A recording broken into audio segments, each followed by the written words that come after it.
नमस्कार, जोहार झारखंड देख रहे हैं आप। आपके साथ मैं हूं शिप्रा झा। बुलेटिन की शुरुआत करेंगे बड़ी खबर से। बड़ी खबर बोकारो से आ रही है। लालपनिया में लूट मामले के 6 अपराधियों को गिरफ्तार किया गया है। तिलैया विद्युत सब स्टेशन से गिरफ्तारी की गई है और लूट के सामान को भी बरामद कर लिया गया है।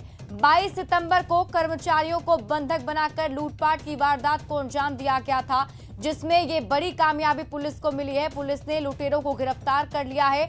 अंतर्राज्यीय गिरोह के सभी अपराधी बताए जा रहे हैं। गिरफ्तारी को लेकर 3 थानों की पुलिस की टीम जो है वो बनाई गई थी। बताया जा रहा है कि 2000 litre oil, 2 cable wire, battery charger, transformer का कॉपर वायर समेत कई कीमती सामानों की लूट की गई थी, जिसमें पुलिस ने कार्रवाई करते हुए लुटेरों को गिरफ्तार कर लिया है।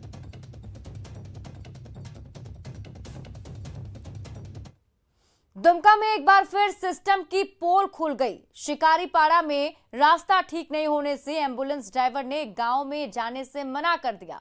मजबूरन अमरपानी गांव में प्रसव पीड़ा से तड़प रही बाहा मरांडी को खटिया पर लादकर एम्बुलेंस तक लाया गया है। तस्वीरें आपको हम वहां की दिखा रहे हैं। देखिए किस तरीके से खाट पर लादकर मरीज को ले जाया जा रहा है।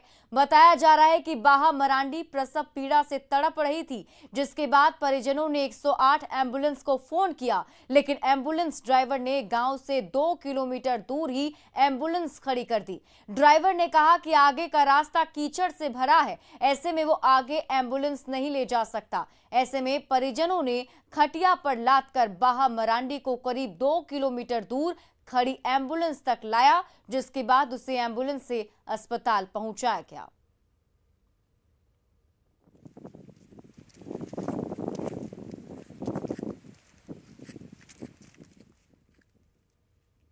एक 108 को खबर दिया गया था, लेकिन नहीं गया। कोई कारण था तो हमको जानकारी भी नहीं है, लेकिन जाना चाहिए। जब 108 इस क्षेत्र के लिए, पूरे राज्य के लिए, पूरे देश के अंतर्गत में चलता है कि वैसे पेशेंट जो मैंने नहीं आ सकते, कोई ऐसा गाड़ी घोड़ा वैसे नहीं हो, तो इसी के लिए व्यवस्था होता है। तुरंत 108 को फोन कीजिए और वहाँ से रिटर्न मिल करके। सर, ऐसा बताया जाता है कि 108 बोकारो के गोमिया ब्लॉक के कई गांव के लोग आज भी बुनियादी सुविधाओं की कमी से जूझ रहे हैं। ब्लॉक से 25 किलोमीटर की दूरी पर जिनगा और अमन पहाड़ के तराई में जुटे पंचायत के अति उग्रवाद प्रभावित संथाली बहुल जमुआ वेड़ा गांव 3 तरफ नदियों से घिरा हुआ है, वहीं एक तरफ पहाड़ है। बारिश के दिनों में ग्रामीणों का संपर्क पास के गांव से भी कट जाता है।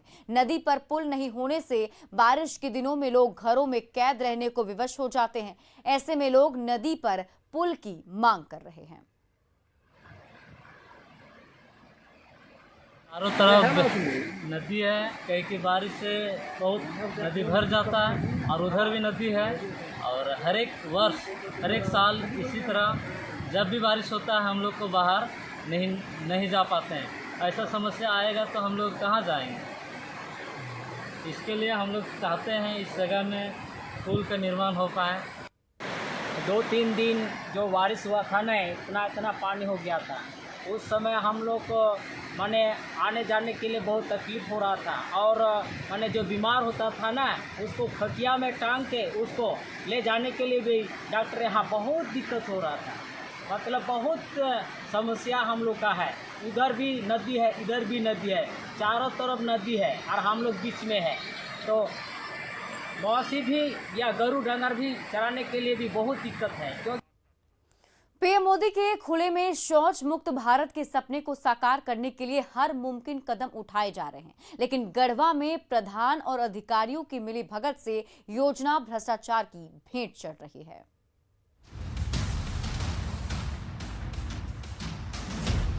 किसी गांव को ओडीएफ घोषित करने की हड़बड़ाहट अधिकारियों में इतनी ज्यादा होती है कि वो कागज पर ही शौचालय बनाकर उसका उद्घाटन भी करवा देते हैं। गढ़वा के रंका की चुटिया पंचायत में ऐसा ही मामला सामने आया है, जहां कागजों पर ही शौचालय का निर्माण पूरा करा लिया गया, लेकिन जमीन पर कोई काम पूरा नहीं हुआ है। अधूरा काम हुआ है, इसमें पूरा काम हुआ ही नहीं। अब इसमें क्या किया जाए? मैंने ठेकेदार को बोला तो ठेकेदार सुनता ही नहीं। भ्रष्टाचार की हद तो देखिए, ओडीएफ घोषित होने के बावजूद शौचालय कागजों पर ही बने हैं। इन शौचालयों के नाम पर राशि की निकासी भी कर ली गई, लेकिन स्थानीय लोग खुले में ही शौच करने के लिए मजबूर हैं। मिला था बाकी नहीं मिला, ऐसे निकाल कर सब खा गए। शौचालय कहाँ है? शौचालय मेरे न को नहीं मिलल है। कहाँ शौचालय आपका है? अब हम मेरा शौचालय मिलवे नहीं किए तो कहाँ से रहेगा? पैसा मुखिया निकाला। मुखिया निकल गया? मुखिया निकाल लिया। अब शौचालय नहीं बनाया? नहीं, शौचालय नहीं बना। खुले में शौच से देश को मुक्ति दिलाना प्रधानमंत्री का सपना है। इसी उद्देश्य से स्वच्छ भारत मिशन के तहत शहर से सुदूर क्षेत्रों तक युद्ध स्तर पर शौचालय का निर्माण कराया जा रहा है। लेकिन इस गांव में शौचालय के नाम पर फर्जी तरीके से पैसे की निकासी की जा रही है और अधिकारियों को इसकी जानकारी तक नहीं। इस संबंध में अगर कोई व्यक्तिगत आपके पास है तो उसको हमको दे सकते हैं, हम उसका जांच करेंगे। और कोई उस गांव से कोई शिकायत प्राप्त नहीं हुई है। अगर कोई मामला आपके सामने आता है तो उसको हमें दें, हम उसको जांच करेंगे। फिलहाल एसडीएम का कहना है कि वो इस मामले की जांच कर रहे हैं। देखने वाली बात होगी कि कागजों पर बना शौचालय कब तक हकीकत के धरातल पर उतर सकेगा और पीएम का खुले में शौच मुक्त भारत का सपना पूरा हो सकेगा। गढ़वा से न्यूज़ 18 के लिए चंदन कुमार कश्यप की रिपोर्ट। झारखंड मंत्रालय में कल्याण गुरुकुल खूंटी और जमशेदपुर से प्रशिक्षण ले चुके 230 युवाओं को नियुक्ति पत्र सौंपा जाएगा। मुख्यमंत्री हेमंत सोरेन के हाथों इस नियुक्ति पत्र का वितरण होगा। ज्यादा जानकारी दे रहे हैं न्यूज़ 18 संवाददाता अविनाश कुमार। कल्याण गुरुकुल खूंटी और जमशेदपुर के 230 प्रशिक्षित युवाओं को आज नियुक्ति पत्र दिया जाएगा।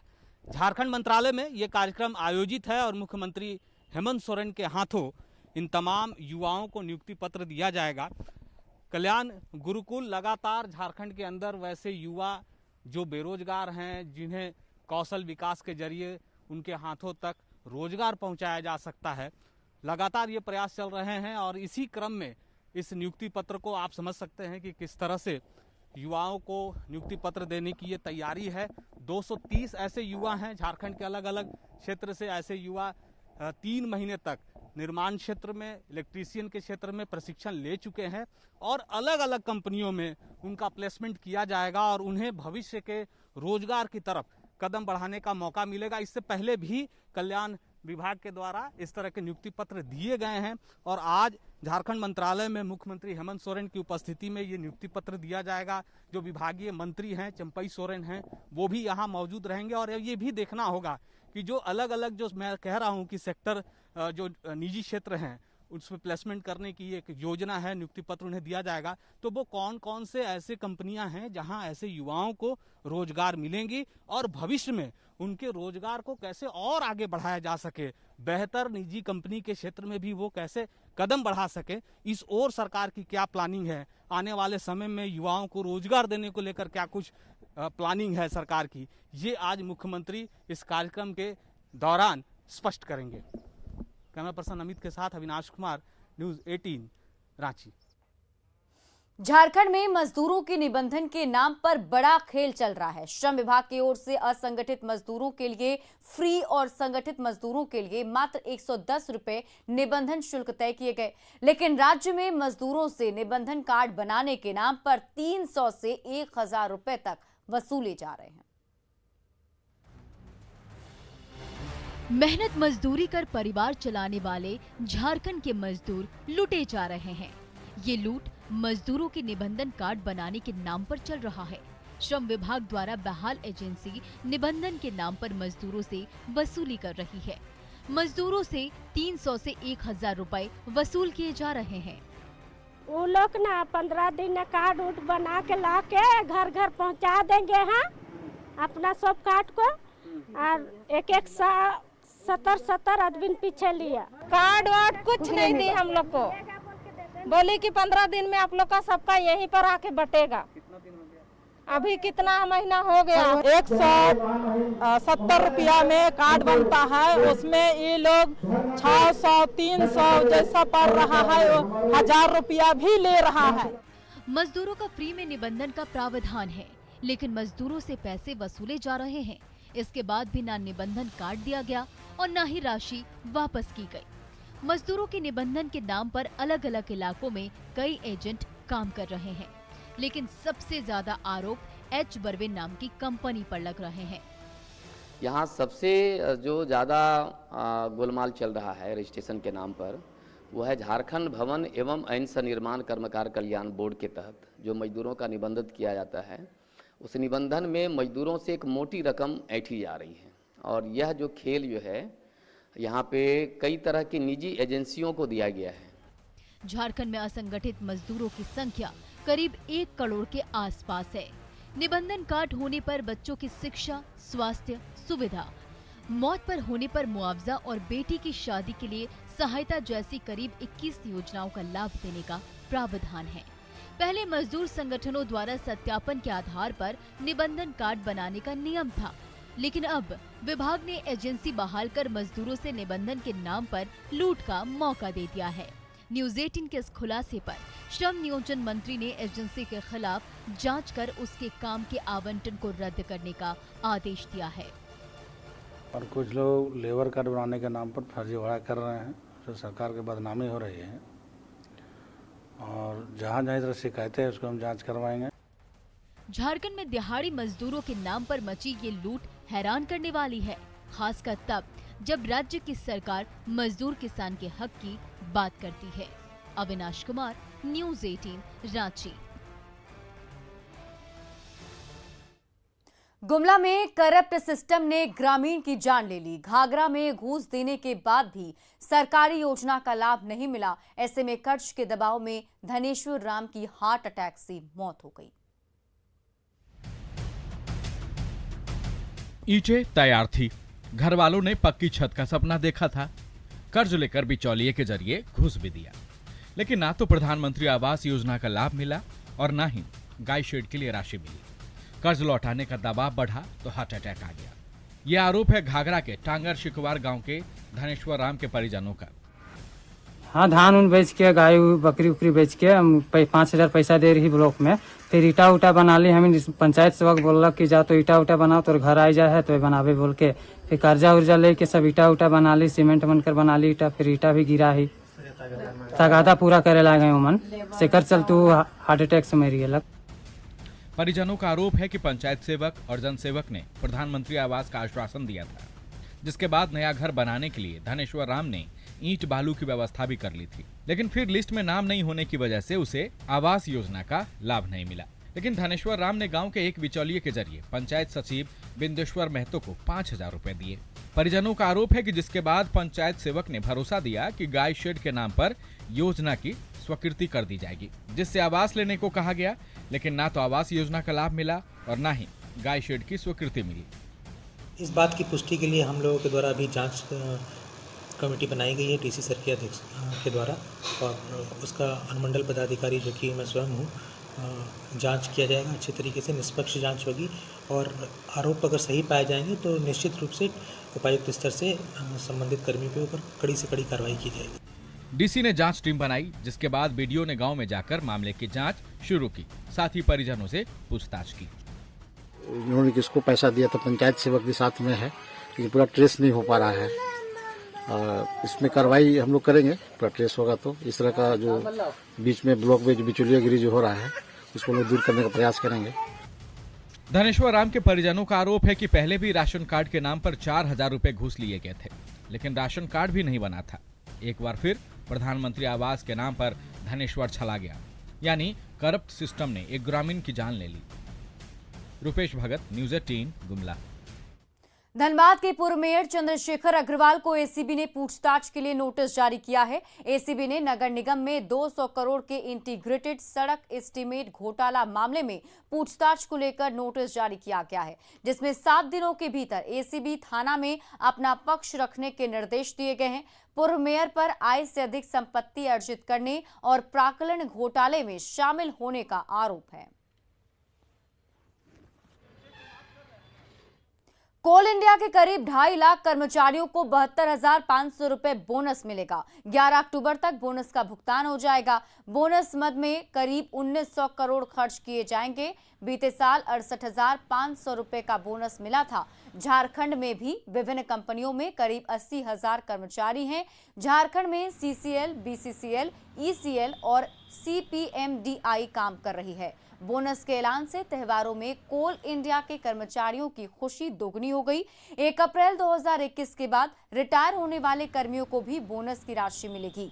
बोनस के ऐलान से बाजार के भी गुलजार होने की उम्मीद है। त्योहारी सीजन में अच्छी खरीदारी हो सकती है। समझौते को लेकर दिल्ली में कल आहूत बैठक कोयला प्रबंधन और श्रम संगठनों के बीच जो रखी गई थी, उसमें कोयला कर्मियों के लिए कुल 72,500 वर्ष 2020-21 के लिए घोषणा रखी गई है, जो पिछले 19-20 के तुलना में 4,000 रुपए की बढ़ोतरी की गई है। इससे कोल इंडिया कर्मियों में एक उत्साह आएगा और हम उम्मीद करते हैं कि इससे कोयला उत्पादन पर एक सकारात्मक प्रभाव पड़ेगा। हम इसके लिए अपने जनता मजदूर संघ की तरफ से और साथ साथ हिंद मजदूर सभा फेडरेशन की तरफ से तमाम श्रम संगठन के साथियों को बहुत बहुत बधाई और हार्दिक शुभेच्छा देता हूं। राजधानी रांची में दुर्गा पूजा की तैयारी तेज है। पंडाल बन रहे हैं, प्रतिमाएं तैयार हो रही हैं, लेकिन पूजा समितियों को सरकार के कई गाइडलाइन पर आपत्ति है। हालांकि प्रशासन ने समितियों के साथ बैठक कर एक बार फिर गाइडलाइन की जानकारी दी, साथ ही पूजा में इसे पालन करने को कहा है। नवरात्र शुरू होने वाला है, पंडाल बनने लगे हैं, मां की प्रतिमाएं तैयार है, यानी राजधानी रांची में दुर्गा पूजा की पूरी तैयारी है। लेकिन दुर्गा पूजा के इस उत्साह में सरकार का गाइडलाइन आड़े आ रहा है। सबसे ज्यादा परेशानी प्रतिमा की ऊंचाई को लेकर है। सरकार ने मूर्तियों का आकार अधिकतम 5 फीट तय किया है, लेकिन 5 फीट से ज्यादा ऊंचाई की प्रतिमा बनकर तैयार है। तस्वीर है और जो दुर्गा की प्रतिमा है 5 फुट से ज्यादा तैयार की गई है।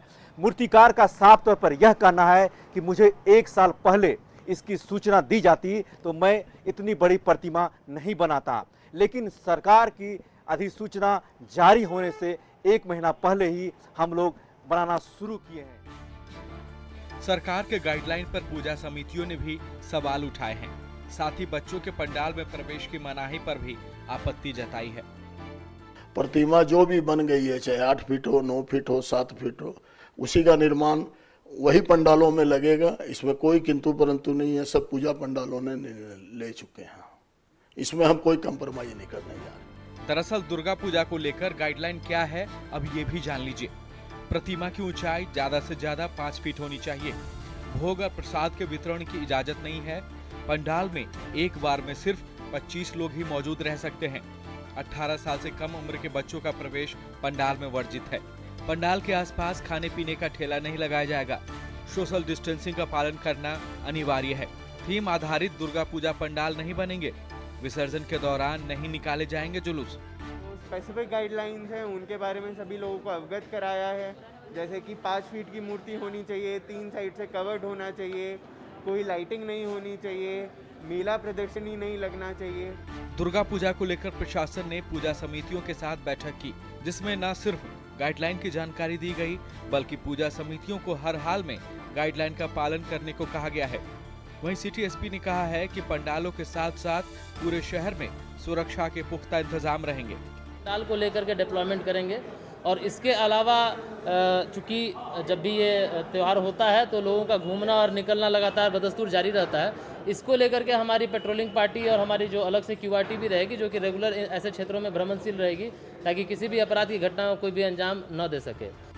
कोरोना को लेकर सरकार ने गाइडलाइन जारी किए हैं, जिसे पूजा समिति मानना भी चाहते हैं, लेकिन इस बार भी कोरोना पर आस्था भारी नजर आ रही है। निरंजन कुमार, न्यूज़ 18 रांची।